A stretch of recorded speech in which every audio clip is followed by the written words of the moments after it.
Hey, everybody. Welcome to the Santita Jackson Show on AM 950 Radio, the voice of progressive Minnesota. Please go to the Santita Jackson and Friends Facebook page, but I really need you to go to YouTube, the Santita Jackson Show YouTube channel. Please like and subscribe there and pass the show along. I am also on X, formerly known as Twitter, the Santita Jackson Show. That's my handle at Santita J Show, but it's so much easier if you just go to Santita J at Santita J. So get there. We have been talking about the election, Roots Action. Jeff Cohen, Norman Solomon have pulled together what they call the Democratic autopsy. But the one that I read was from 2016, and it sounds just like they wrote it not 8 years ago, but 8 minutes ago. It's amazing. Not much has changed. In fact, the things that they forewarned us about 8 years ago mushroomed in 2024. Indeed, remember Roots Action? I've had them on the show, and they said you're one of the few shows that we could get on in the country. 2 years ago, November of 2022, 2 years ago exactly, Rania Patrice, Palestinian American activist, but a Democratic organizer and operative. It's important to say that. You're in the room when they're making the decisions. I was trying to make that clear yesterday on Keep Hope Alive. I mean, you are in there. T.O. Hardiman, WVON, every Sunday, 6 to 7 a.m., Violence Interrupters. And of course, Texas State Representative, the head of the Black Legislative Caucus there, Representative Ron Reynolds. You know, there is a whole lot that has happened here. And we did not pay attention. We didn't pay attention. Well, you know, Jeff Cohen said we should have actually had an autopsy. You know, Ariel Gold said we should have had an autopsy 4 years ago. Look at what happened. Look, because we were kind of averaging we went from like 59 million to like leveling out at 69 million votes. And then we jumped up to 81 million votes 4 years ago, and then we went back down to 69. So 81 million votes was almost unicorn-like in terms of the vote count for Democrats. That having been said, there were some things that have been missed. And let's talk about that. I mean, Roots Action, remember, they called for Joe Biden to get out of the race 2 years ago. They said, you said you were going to be a transitional president. Did he not, Rania? He said, I'll be in for one term. But I need to get us out of COVID. I need to get us away from Trump. And I'm going to do that. I can beat him. Okay. Even though Bernie was pulling all the people, it was the Democratic Party leadership that pushed him out. Imagine pushing someone out, T.O. Hardiman and Representative Reynolds, who's pulling 10, 20, 30, 40, 50,000 people as soon as there is a rumor that he is in town. That's what pulled in Chicago, downtown Chicago. We were actually going to meet with him, Rania. Downtown, you couldn't get down Michigan Avenue because people were coming you just saw people walking from everywhere because they heard Bernie was going to be in town. People who were shopping were walking with bags, Representative Reynolds. I hear Bernie's here, running over to the park. Now, how you decide to shut down a candidate with that kind of energy, the Republicans did not do that with Trump. They didn't like him. They couldn't stand him. They still can't. But they didn't fall in love. They fell in line. They said, well, this horse can get us across the finish line, so we're going to do this. That's not what Democrats did. That's not what they do. And last Monday, we heard that the race was tighter than this, Rania. I'm going to start with you. It's tighter than this. Got to get out here. Oh, my gosh. Polls close at 7 o'clock Central Time. By 8:30, it was a blowout in the Electoral College, which meant in states that did not have a winner-take-all system, Representative Reynolds and T.O. Hardiman, she was losing congressional districts left and right and left. She ultimately lost all 12 swing states. So this autopsy from 8 years ago, from the Hillary Clinton race, said, you know what, you got to watch it because we're losing young people. We're losing Black people. We're losing Latinos. We're losing our base. Got to watch that. There's a fall off, for example. The working class, we're losing them. Hey, we need to stop running after these, the so-called Reagan Republicans and other Republicans, Liz Cheney, who have left the party. Somehow or another, they feel real comfortable over here. Why is that? I mean, because have we moved that far to the right that she feels comfortable enough to be here? So they can go on a tour with Liz Cheney, but you can't do a rally with Bernie Sanders and the squad.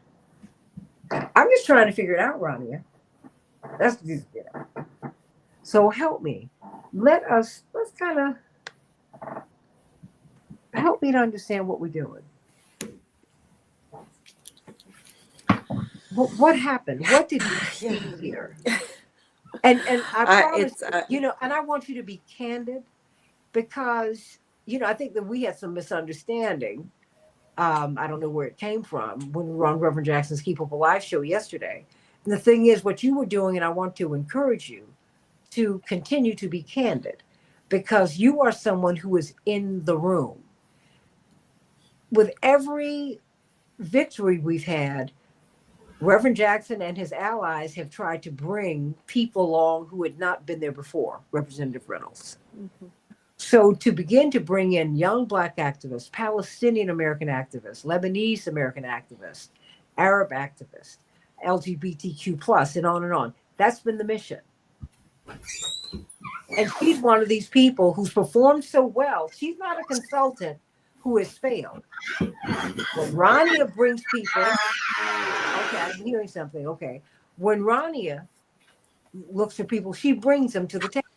Now, these other people, they didn't bring anybody. And they didn't. So, Rania, help me to understand what we saw. I mean, the celebrity endorsements, they didn't work. And they were paid millions of dollars, Rania. Millions. I'm listening. No, I mean, I feel like you started by talking about 2020 and Biden, and I'll tell you, there were a lot of us, which I started to mention yesterday. There were a lot of us saying President Biden should not be running again. And just like you said, uphold your promise, be that transitional candidate like you promised you were going to be. And I will tell you, from more than 2 years ago, what I was getting from the administration, from the White House, from the people inside President Biden's inner circle was, oh, don't worry, this is a rematch of 2020. These are the words that they would speak to me, and not just to me, to others as well. This is a rematch of 2020. And then the other thing that I was told when I would bring up young people, when I would bring up the Black community, Latino community, my own community, etc., was, oh, where else are they going to go? These were words spoken. So when I say I'm pissed off at President Biden, I am. And now that's not to discredit. There were things that happened within this administration that were good. Part of our failure as Democrats, I think, in general, which I also mentioned yesterday, is we don't do a great job of touting our accomplishments, of saying good things that we did. It was I often talk about, even utilizing, you've probably heard me say this, celebrity voices. I get upset that they have an outsized influence that they do, but they do. And we need to use that. And so having, the White House, after having a legislative accomplishment, briefing these voices that have a broader audience, and like the White House or the DNC, they're, people are paying attention to these accounts more than they're paying attention to like what we're paying attention to, because we breathe and sleep and, eat this stuff every day, is something important to do. And that wasn't necessarily happening. So that, I do think it's important to name that, just like you did, that, this was, President Biden did none of us any favors by announcing he was going to run again. Do you think that's the big issue? I think a big issue. I think we have a Okay. lot of big issues, and to your point too, just what you were talking about, the autopsy after 2016 that happened among the establishment was a lot of finger pointing. I mean, again, people said to me, "Oh, but Russia," and I'm like, "Listen, I'm not going to pretend like that wasn't a thing." But you also can't pretend like what was happening, what we all saw with our own eyes, wasn't happening either. No, but No, Russia the was also, emails were real. Like, but you Russia know was what I also mean? disproved. I mean, Russia, it turns out that was a hoax. It I'm was. talking 2016 with the email leaks and the hacking and Yeah, all of but that stuff. but you know what? You know, other countries that shall not be named here have an outsized influence on our elections and in our government, but we don't dare mention that. And when you talk about Absolutely. Russia, Absolutely. oh No, come but on. my point is, even, I mean, that's a whole nother conversation around the We way don't our need to have it. process I'm just works saying, and give me a finance break. reform. But I agree completely. You know, I agree completely. My point is, if we're actually going to make progress, if we're actually going to move forward as a party, as a people on behalf, and I've always believed our party to be the party of humanity, the finger pointing at everybody else except for internally, what did we do, is, to me, is not helpful. I mean, the way that we, honestly, you know how I feel about Gaza and the West Bank and now Lebanon. That, to me, I mean, young people care deeply. It wasn't just my community. It wasn't just the Muslim community either that cared about this. A lot of different communities cared deeply and saw this as a failure. And it is a Most failure. Americans, And the overwhelming majority of Democrats, absolutely want yes, yeah, out of there. and Republicans and independents. Like, there is Yes. poll after poll that shows that this is an issue. So, you know, that is so real. And then, you know, I've talked about this before, just we can't have young people showing up in record numbers 2 or 3 cycles in a row and then continue to say people don't vote and not talk to them. And we can't pretend like any community is a monolith that's just going to fall in line. That's just not how we work. And you said it, Republicans fall in line, we fall in love. And we want to believe in something. We can't just be, and we saw this in 2016 too, it was all about anti-Trump rhetoric, not what is the vision for the future? What am I going to do? What are we going to do for you? It was really just that anti-message, and that doesn't resonate with people in a way that's going to inspire them to turn out. And I think we saw that again. I think a lot of people stayed home this cycle. I mean, yes, we saw shifts. I'm not going to pretend like that didn't happen, but people stayed home too. Well, we more than 900,000 fewer Democrats voted in the state of New York alone. That's almost 1 million voters. It was such no. When I read that, I said, oh, "Whoa, what happened here?" And we have to look at that. And I'm wondering, because see, even the way Kamala Harris was installed, I think put her at a disadvantage. And I've been saying this since the beginning. I said, because she was selected, not elected. That's always going to be a problem. Because the election, even if you had an open convention, and I mean, I'm not comfortable with that either, because you should have had some people. The Democrats locked anyone out of the process who might have wanted to challenge the ticket, which I felt was a mistake. When people at the White House Correspondents' Dinner, everyone was talking about President Biden and his health. Okay, this is the biggest open secret in Washington. Don't tell me that the June 27th debate was a surprise. It wasn't, Rania, and you know it wasn't. People were like, oh man, the cat is out of the bag. And Yeah. now look at this. And so then And you I have remember someone, raising these oh, go on, raising please. these alarm bells and being called ageist. And I had to keep reminding people, I've been around this man for 20 years. I know you have too. We see what we see. We know, like, and then they wanted to say, oh, he has a speech impediment. Oh, Uncle Joe always has the gaffes. These are not gaffes. Don't insult us. It is offensive. It is offensive. What? And then all of a sudden the debate happened, and then it's like, oh, wait a minute. No, but we've been saying this. We've been saying this, and we're called names, bad Democrats, et cetera, et cetera. And I'm just like, yeah. Well, I'm hard Yeah. headed. I'm like, you can call me whatever you will. I just know this is, I said, I know what I see, and people are not stupid because people live with loved ones who are older or who are young who struggle with their health. Representative Ron Reynolds, my father has Parkinson's. Okay. So I get it. I had a great grandmother who had Alzheimer's. I get that too. So I've seen this. I've seen dementia up close. I've seen Parkinson's up close. I've seen bipolar disorder up close. I mean, I'm like any other human being. I mean, in my own family, Theo, I mean, I've seen it and I've seen it with friends. What? But now what we're looking at, I mean, people are not okay. So you had that, and then you had a process that after the glow of the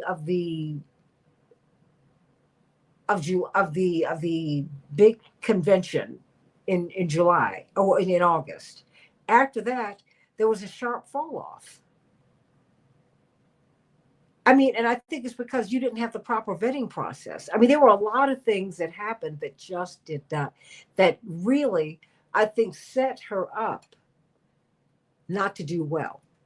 Not to mention the fact that you said something that was so brilliant and insightful. You said, look, is she the captain of her ship or is she a captain or is she a captive of it? What is it? And the more I mean, she would never pivot. I'm speaking. Are you serious? This young man, the last young man who I saw do this, the young man who was wearing the keffiyeh up in Michigan, you could see that well, I've not seen her treated rudely, but you see that he had his tones were modulated, and he was really trying to approach her in as soft a way as possible. Rania. I was like, is anyone talking to her about how she should even handle conflict or someone confronting? Rania, help me. I Yeah. mean, what happened to what? I mean, because you But get talked about. this is the thing. This is the exactly, and I said this, and I will continue to say it. There were members of the vice president's team that, my God, I would be in any trench with. I'll tell you, Mhm. and I mean that from the bottom of my heart. And you will see, we all remember the first time she was interrupted in Michigan, and she said, if you want Donald Trump to win, say that. Yes. I'm speaking now. Yes. Remember? And my head I exploded. remember. And the next day, I was on hours of meetings and calls with her team. Not one of them that I spoke to made an excuse. They were like, yeah, that was bad. And if you saw the next time it happened, she did adjust her rhetoric. It was a bit better, still not where I would like to see it. But even that little bit better that it was is because of certain members of her team pushing like hell to move her in the right direction. Mm-hmm. And we all heard this, and y'all, everybody here has heard this before. This is not new. This whole idea of there can only be one president at a time, which we all understand that, right? There can only be one president at a time. But when you are at the top of the ticket and things are going terribly wrong, you don't own that. You don't wear that. That's not how this works. If you are at the top of the ticket, you've you got to tell me. You got to see, people want to be seen and heard. And saying I would do nothing differently than this current administration, my God, it's like a kick in the gut for so many of us, not just me and my community. I mean, so many people, and we've talked about this ad nauseum. When people are struggling to make ends meet and they hear about this strong economy that's been built under the administration, but I can't pay for gas, or I can't pay my rent, or I can't pay for groceries, you tell me who you're talking to. You know what I mean? Like, that's the thing. And that was not my personal feelings. That was not for her to own, but she did, to her own detriment, my belief, to her own detriment, not separating herself from President Biden. How could she have done that?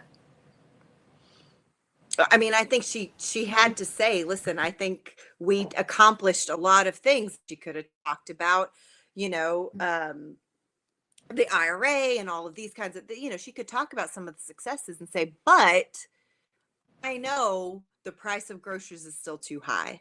I know that people are still struggling to make ends meet. I don't believe a family people should be working 2 and 3 jobs to make ends meet. That is not the American dream. And then and then from there, and then obviously elephant in the room, although not this room. Love you all very much. Separating herself from this disastrous foreign policy too. And I also have to say, this is an economic issue. When we're telling people we can't afford to give healthcare as a human right, we can't afford to make childcare affordable in this country, we can't afford to address climate change or reparations, it's but we can send 20 billion more dollars to commit war crimes in another country, to kill children in another country. That what is that? Is it dog don't hunt? Whatever. I'm bad at idioms, but you know what I mean. Like that just Yeah. does not add up for folks, you know? Well, I mean, but this is why we're having this conversation today, Representative Reynolds, because you were campaigning, and that's why we're talking today, Tio Hardiman, because you were talking to people. They're calling in. They're calling into your radio show. You are a community organizer and a community leader, so you're seeing people. Representative Reynolds, let's take this apart. Listen, Santita, Rania was spot on. Hindsight is 2020, and I could not agree more with what she was stating. I mean, I think there were so many opportunities for Kamala to pivot from Joe Biden, who no one thought that. First of all, he was on the right side of so many issues, but I think that there were a lot that he did right. I want to give him credit for student loan forgiveness and the American Rescue and Recovery Act and some other things. But there were a lot of things that he didn't do well, and that to Rania's most recent point, I think Kamala would have been so much more effective if she owned the fact that people were hurting. Santita, you talked about it all the time about the person at the grocery store, Oh, right? Those economic issues, those pocketbook issues, being more empathetic and owning it because people were feeling it, not trying to ignore it and acting like it didn't exist. Inflation is real. Yes, it is real. We are tackling it. I'm going to continue to work towards this. This is my economic plan, and I think that there was an overemphasis on abortion. I think that she almost became a single issue candidate. And I think that many people wanted to hear more about the economy. I think that she missed some opportunities with that. And I think that also they were able to um, make her own the transgender issue. I think that was an issue that hurt her with Hispanic men, and it certainly hurt her, with other it demographics hurt, as it hurt well. with some black people too. No, that's why I said Yeah, other demographics yeah. as well. So I think that we should do a post-mortem and be real about it, not romanticize, oh, it was just one thing. It was a whole lot of things. Gaza certainly played a part in it. They don't want to admit that. And I think that there can't be this illusion, or else we're doomed to repeat it in 2 years, in 4 years. And so I do think that this is a come to Jesus moment. I do think that you can't coddle people's feelings, right? This is not the time to say, "Oh, we can't be honest about what happened." There needs to be a real. In order to do a post mortem, you give it what it is. If a person was doing, I'm just giving an example. They had drugs in their system. They may have been the choir boy, but you can't not disclose that they had drugs in their system, right? So that's what we're talking about. We're talking about the ugly truths. The ugly truths were there were warning signs that were ignored. And so I appreciate you, Santita, for always being willing to speak truth to power. And I think that the Democrats have some things that they have that because I'm a Democrat, that we have to address internally, and then before we can pivot and move forward, we have to have an honest assessment, a real honest assessment, a real adult conversation, right? And one of the things that I think was a big failure, also that we sometimes gloss over, she spent over $1 billion.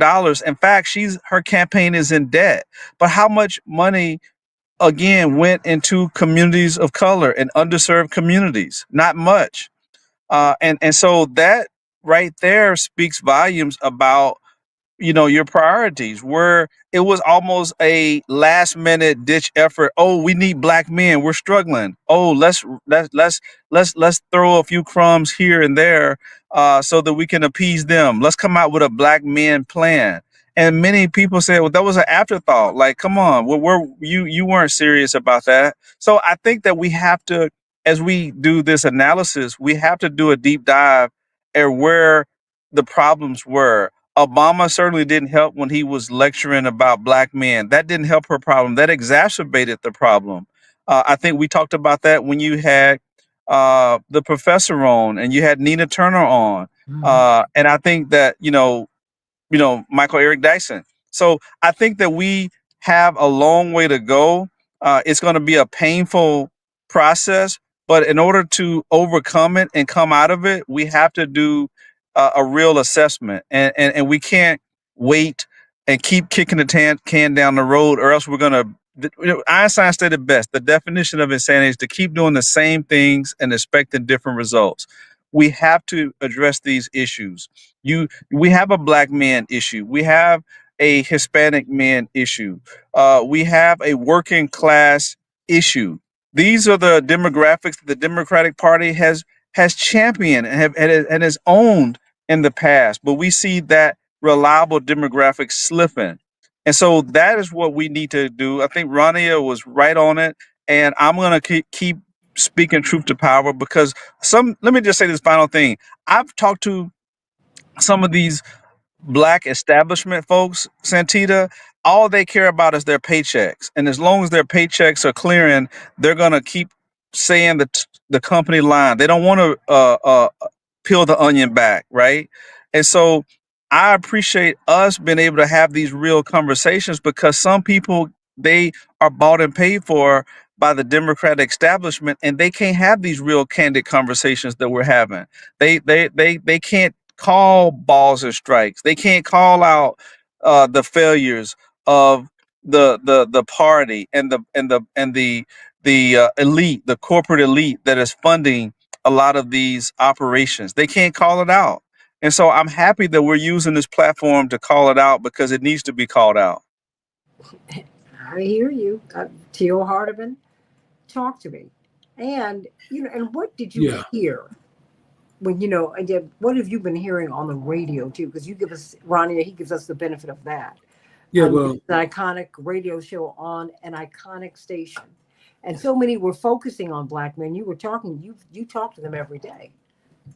Well, what I'm hearing from a lot of people, Trump did a pretty good job of passing himself off as a Christian, family-loving man, like traditional family value type of man. He did that. I must say, whether directly or indirectly, that's something that happened, what I'm hearing.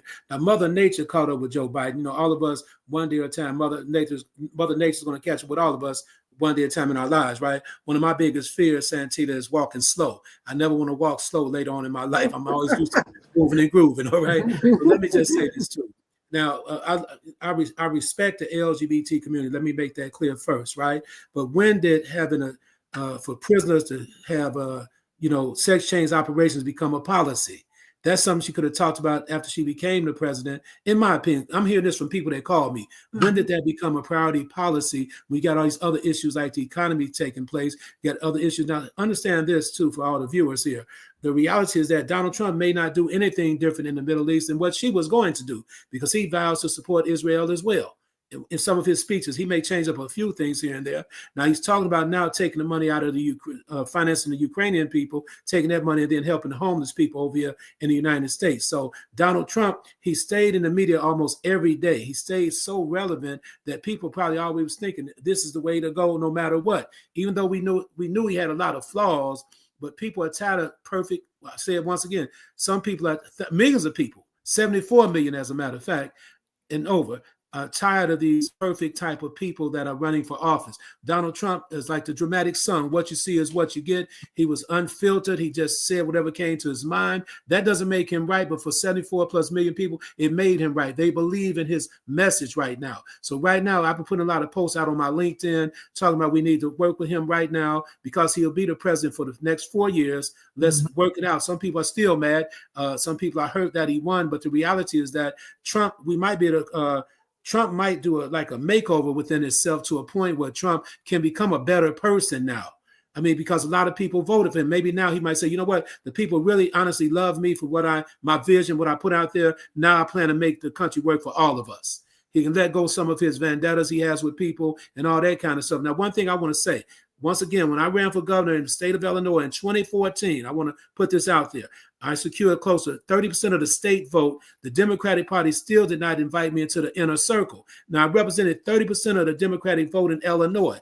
Now, Bruce Rauner, who was a Republican, ran against Quinn, who won the Democratic primary against me. Now, he lost in the governor's race. Yeah, in the governor's race. He lost the election due to the fact that even back then, the Democrats would not listen. I was more of a progressive Democrat, but I represented 30% of the state vote.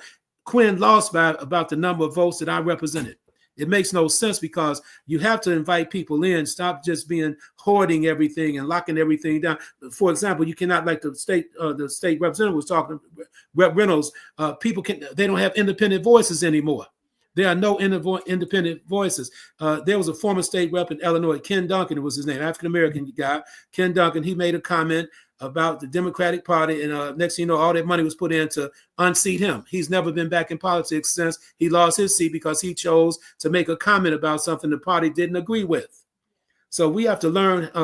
I think the learning lessons here would be, number one, when Mother Nature caught up with Biden, Mrs. Harris was thrust into that seat to run. I think a lot of people were mad about it because a lot of other people waiting in the wings, hoping they would get the nod to run. Okay. Like you got Governor Pritzker wanted to run for president, and then he was considered to be a vice presidential candidate, whatever the case may be. A few other people would have liked to have ran for president. Okay. But it did not happen. So she didn't get what you call the spirit wasn't there. The spirit wasn't there. Then she did not have a lot of time to prepare herself. And like the young lady was saying, when she was asked, what would you do different? Right. From the Biden administration, she should have separated herself. You know what, Biden, that's the president right now, and we've worked together, but here's my agenda. Here on her own agenda, right? Because some of the agenda was all about what they did during the Biden administration. She never got a chance to separate herself. And I think that hurt her quite a bit. Even now, when she was asked about reparations, Santita, she was asked this, it's on video. Her response was like with an attitude like, I'm not going to just do anything for black. I'm not, it was just the way she responded. No. It was the response. No. It was the way Say it again? she did. It was the response. Right. And the way she did it. Yeah, there's the way. Because right. So we caught black people, I mean, I'm just saying, for reparations for people, we didn't work for free, Rania. We were not paid for the work. There's a wonderful song by the Staple Singers. I heard it when I was a little girl. When will we be paid for the work we've done? The White House, the Library of Congress, the congressional buildings, the Senate buildings, the monuments, they were all built by black people. Right. It's like the way. And we were not paid. And then when we were paid precious little. That's Benjamin Banneker was the architect of the city. A black man. And so when you tell people, and you know what happened in Tulsa, and these people have gone to their graves asking to be restored, because that's all reparations are, when we restore everybody but black people. And it's like, wait a minute, who are you talking to? Because you got to know that when you say, I'm not going to do anything for black people, I'm going to be president of everybody. I mean, that was something People gave Barack Obama grace because he was the first, but people didn't like that. I mean, Tio, am I wrong? No, you're right. It's like the attitude when she expressed that, and everybody captured that. Everybody I talked to, they mentioned it time and time again. Now, when I've been on your show several times, I did my best because I would never stand in the way of a woman making history. I had my personal views of her commentary and everything, but I never really went too deep because I didn't want to appear to be somebody that didn't want her to succeed. Okay, You but don't want to get beaten up again, like that's right. people Whatever the case may be, but we gave her a chance. People gave her a chance, and she just failed. But I'm not going to blame her entirely because it's part of her camp as well. Like the representative said, they didn't spend that money, even though she received over 90% of the black female vote. She received 80% of the black male vote, but she just fell short in a lot of other categories. And people are getting tired of being lied to. We know Trump is a liar.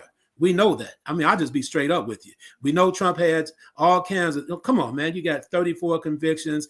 He's involved in the criminal justice system. There was an assassination attempt on his life. I mean, Trump played victim, victor. He played every role in the show. No, the assassination attempts were real, and that would have made him a Yes, victim. I said assassination attempt, right? No, he wasn't playing victim on that. No. What I'm saying, but you know, wait, stay right there. Right, I didn't say it was we real. no, because we've been saying for the past few years that Rania and Tio, please speak to this. If you're going to prosecute him for January 6th, do it immediately. If you wait, it looks like you are targeting him politically so that he will not run. He went from the negative to the competitive to the positive to becoming the winner because he looked persecuted. And for a lot of people, and not just Black people, but 80 million Americans are incarcerated. Right. Have been touched by the virus of this jail system, the prison industrial complex. At some point, you got to understand, wait a minute. When you start talking to you, when you continue to say he's got 34 convictions, do you know how that lands on people who have a loved one who are trying to come out of the system and try to rebuild their lives? You're saying to them that they don't deserve to do that. It's like, you understand what I'm saying? You got to be careful about how you say what you say. And I'm bringing all of this up because these are the natural constituencies. The Democrats have just, Willie Brown said it, the former California Assembly Speaker, the former mayor of San Francisco, the man who really is responsible. He's the foundation of Kamala Harris's career. But guess what? Dianne Feinstein. He blessed her. Nancy Pelosi, Gavin Newsom, Maxine Waters. He's the most powerful figure. Rania, please give me an amen. In California politics, really the most consequential figure over the past 50 years. Easily is Willie Brown. And he's a Black guy. That having been said, he said, how are you going to talk about being a middle class when people are starving? People don't want to hear that. He said, you want to talk about your Tesla when I'm trying to get on the bus? He said, you can't talk about middle class isms are aspirational. People are just trying to make it from day to day. To your point, Tio. To your point. I'm just trying to underscore your point.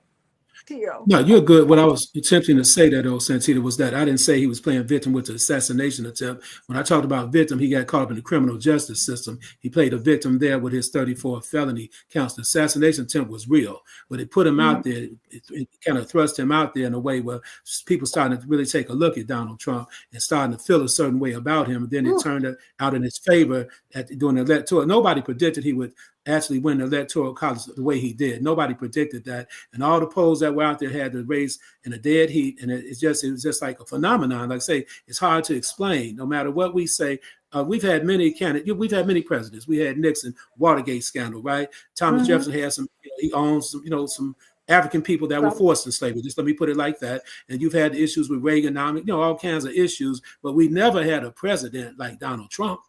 Never, ever. And with his background. So that goes to show us there's a new wave taking place. I just don't think it'll never happen again in 100 years, actually.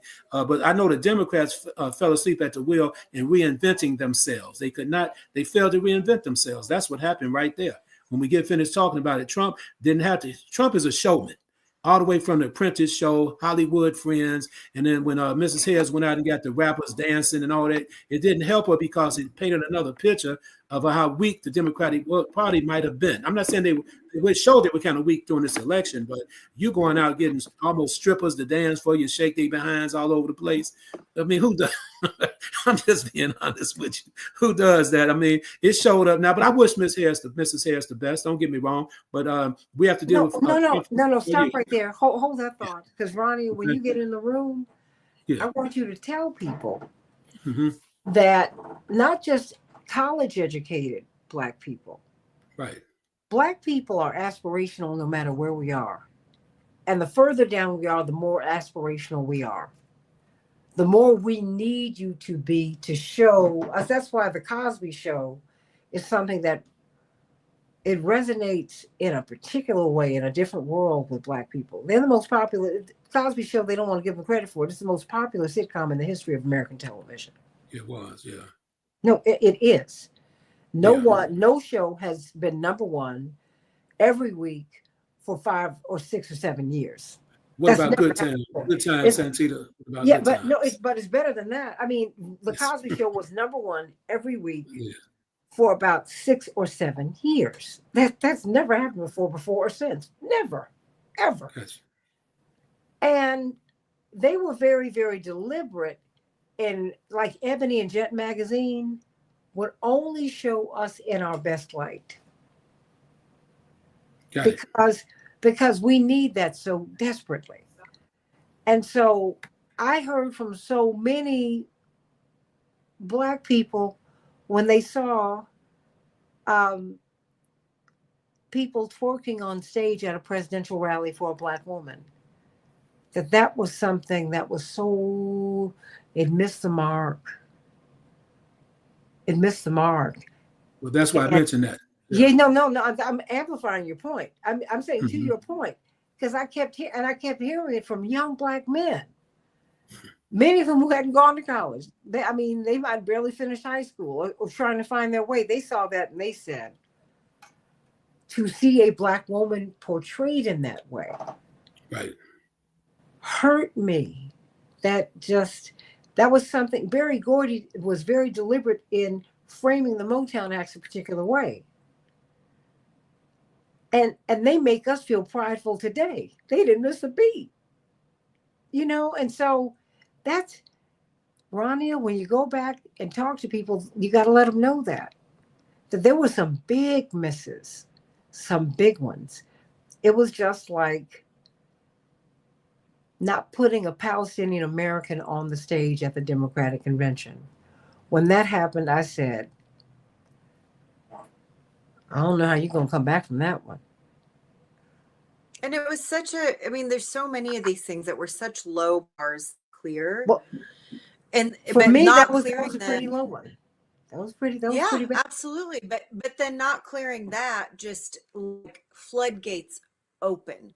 And even to both of your points, the way, and I said this over and over, and I know a lot of other people to the campaign as well, the way she leaned into, I'm a prosecutor. I still, even as I'm thinking about it, it's like, it hurts. It's that visceral sickness, you know what I mean, in my gut, that like, who are you talking? We know who she was talking to, but why? It's the same energy with a Liz and a Cheney. It's like, why are you not talking to us? Why are you not talking to your base that's delivered over and over and over for Democrats? What is this tacking to the right business? And I think, and that was that. It started with this "I'm a prosecutor" line. It continued on through it. It was like appealing to a caricature version of all of us, right? Yeah. Like not the real everyday version that we are all living day in and day out. It's the caricature of it. And that's offensive. I don't know how else to say it. It just is. Well, but that's why we're having the conversation today. I know we only have a few minutes left, but the reason we're having the conversation is because Roots Action called for Biden to step aside 2 years ago. They were not ignored. The Democratic Party tried to shut them down. They were wrong for that. Instead, I mean, and this is a group that's loyal, but they're not uncritical. And your best teachers are your best critics. I mean, they didn't learn from 2016. Hillary Clinton, yes, she won the popular vote, but she missed the flyover states because she didn't go there. You got Rania. You put out. I mean, Yes, Bernie Sanders, who he and Trump. If Bernie Sanders ran against the party, can you imagine how he would have done if the party stood behind him? Someone who was already bringing out tens in plural of thousands of people. Every time there was a rumor that he was coming to town, he was filling up arenas. And you know that, Tio. You know that, Ronnie. You worked in the campaign. And you shut I would him even down. say I would even say they didn't even need to work with him or behind him. Just get out of the way. Let the Well, process work. You know what I mean? Yeah. Like, no special treatment. Just like, No. I mean, how about you're right. No special treatment. But if you don't try to stop him, you all work to stop him. Yeah, And when you stop him, absolutely. honestly, they lost me. They lost me. I said, you know what? I'm tired of this because you do this over and over and over again. Even the way John Edwards was jammed. He was the only candidate in 2008 who was talking about poverty. The only one. I worked for him He had a too. bit- You see my trend. I'm always Wait a minute, and you see where my heart is, okay? So I'm like, I'm like, wait a minute, and and then you have some woman who comes out of nowhere, and she decides she's gonna have a baby with him. Right? I get it. I understand that. I get it. Are you for real? And we haven't heard from him since. He opened his campaign in the lower Ninth Ward in New Orleans because he had a multiracial group with him. He said, we're going to talk about poverty in this campaign. That's what I'm talking about. Oh my, he gorgeous, movie star handsome, articulate as he can be. Y'all can't work with that. That makes sense. Yeah. No. I'm just saying. Wait a minute. $14 million goes to Black media. Black people are if you don't get Black people, you are going to lose. That is a truism in American life. As a Black person, given the color line in America, America has a color line and it's still here. If you don't resonate with Black people first, if Black people don't make you a superstar first, you ain't gonna make it long term. Yeah. You might get elevated for a while, but you have no legs. Yeah, you don't have that foundation. Michael Jackson was a superstar before he got to the Ed Sullivan Show. That was in 1969. I'm dating myself. I don't care because I met him when I was 3. Okay. He was already a superstar. He had been winning talent contests at the Apollo by the time the boy was 8. Little Stevie Wonder. I can go on and on and on and on. Before he crossed over with Fingertips, he was a sensation. Fingertips was something live. They were trying to sell him then.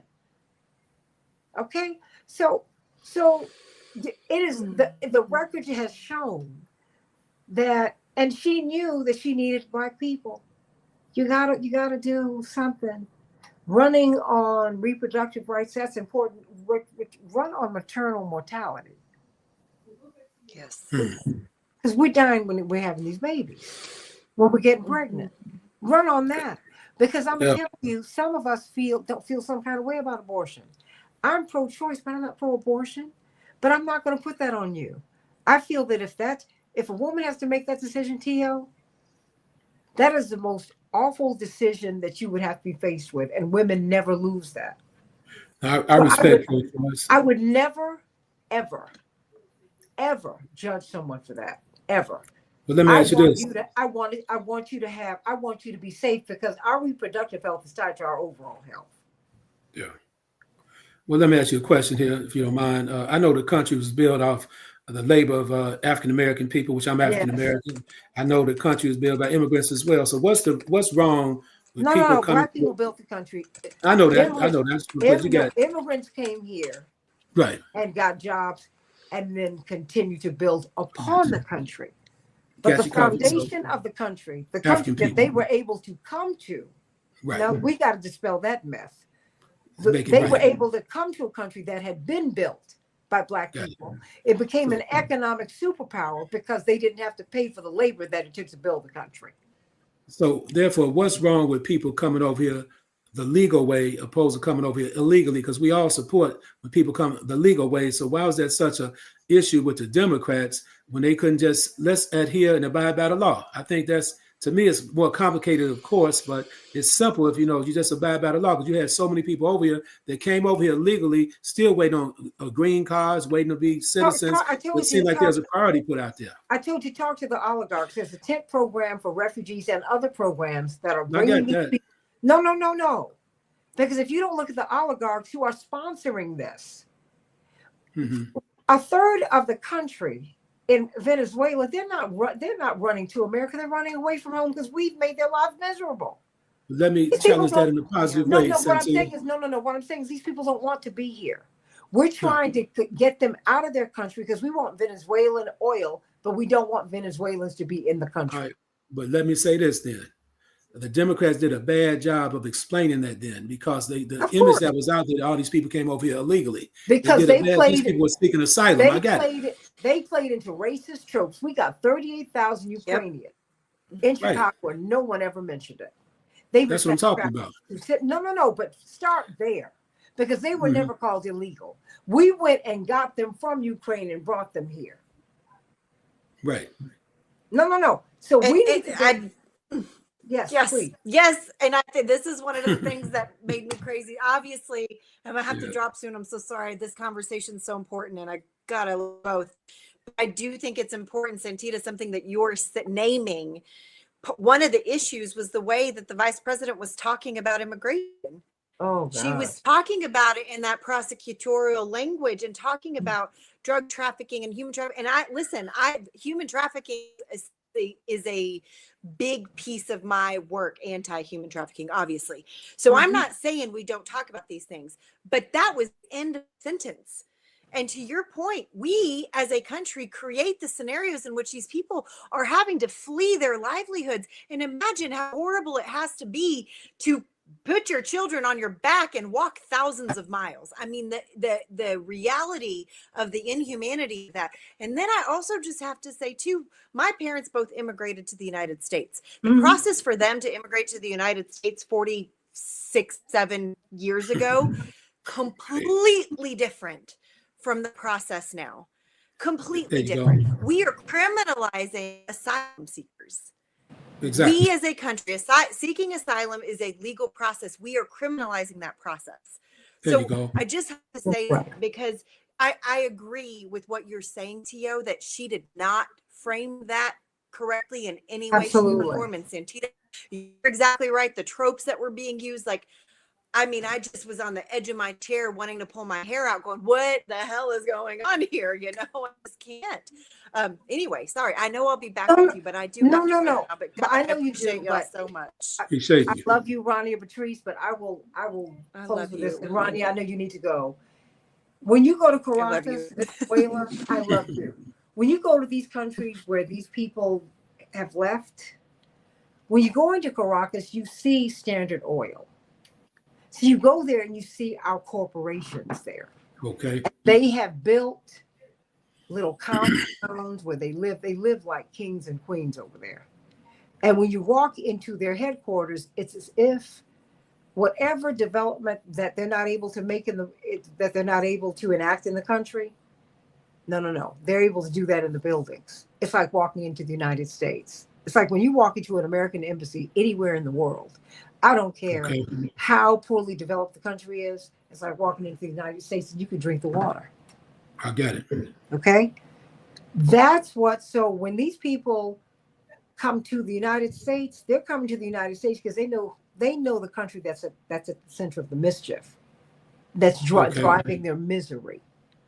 I'm with you on that, but I think, Okay. like I say, she fell asleep at the wheel in articulating the asylum seekers, and that would have Absolutely. helped out a lot if she would have jumped on that. Yeah, I mean, but also she's got the oligarchs all over her. Yeah. And, I mean, and her brother-in-law is a very, very big corporate figure. So, I Okay. mean, and I'm not mad with anybody because everybody fits somewhere. I'm just saying be fair. You know, Reverend Otis Moss Jr., Pastor Otis Moss III's dad, who is one of the icons. He was Dr. King's favorite preacher. His father was. Brilliant, brilliant, brilliant. He said, God will satisfy your every need, not your every greed. That's right. You've got too many. These folks are greedy. And they are starving these people out. We're blaming the victims. We want Africa without Africans so we can get their resources. We want Venezuela without Venezuela so we can get their resources and have them come here and work for cheap. Every Because the time. country was built on slave labor. That is what we do. We haven't figured that out yet. The federal minimum wage is just over $7, T.O. In Yeah. Wow. 2020, $7. seven Right. and a quarter. That's So really you tell something. me, okay? Yeah. Everybody, well, as we're doing this, I'm not trying to divide anybody, Velma. And maybe I don't want to misunderstand you. That's why I can't wait to get a number so you all can call in. What we're trying to do is put the issues out here. These are things that people are feeling and that people want to talk about. When you listen to T.O. show on Sundays on WVON at 6 a.m. Central Standard Time, but when you listen to Keep Hope Alive with Reverend Jesse Jackson on the iHeart Network from 7 to 9, just after that, Yes. Central Standard Time, when people call in, this is what they're thinking about. People have some real needs that no one is speaking to. Now Donald Trump is speaking to it. Is he going to do anything about it? Well, I don't know. Some people are saying, oh, of course he won't. I don't know what he's going to do, and you don't either. I really don't know. Because anyone who pulls out Robert Kennedy, that's like dropping a bomb on Big Pharma. Ooh, ooh. And honestly, I'm not mad because I'm glad he's there. I'm glad he's there because he's done a lot of great work. He's done a lot of great work. So I don't know what he's going to do. But I do know what our jobs are. Our jobs are to make him do what we need him to do. I don't care who he puts in that White House. That's what I've been putting out there. Put it out there. Yeah. I'm with you. Yes. I'm with you. I'm with you. And I thank you. And I thank you for being honest about your evolution politically. But, I can see that, you're like, well, no, I mean, I liked Trump, but then I moved over here. But what I'm trying to do, which I see, to me, you're curious. And what you're trying to do is find some answers. And I respect that. I respect that. And I support you in that. Yes, indeed. And then, Santita, my book is Interrupting Gun Violence, the Public Health Approach on Amazon. When you give me an autographed copy, put it up I'll there. bring you an autographed copy of Operation Push ASAP. Interrupting gun violence. Well, then you have to come back and talk about that. Yeah, the Public Health Approach, for sure. It's on Amazon right now, and people can purchase the book everywhere. You should have opened with that, T.O.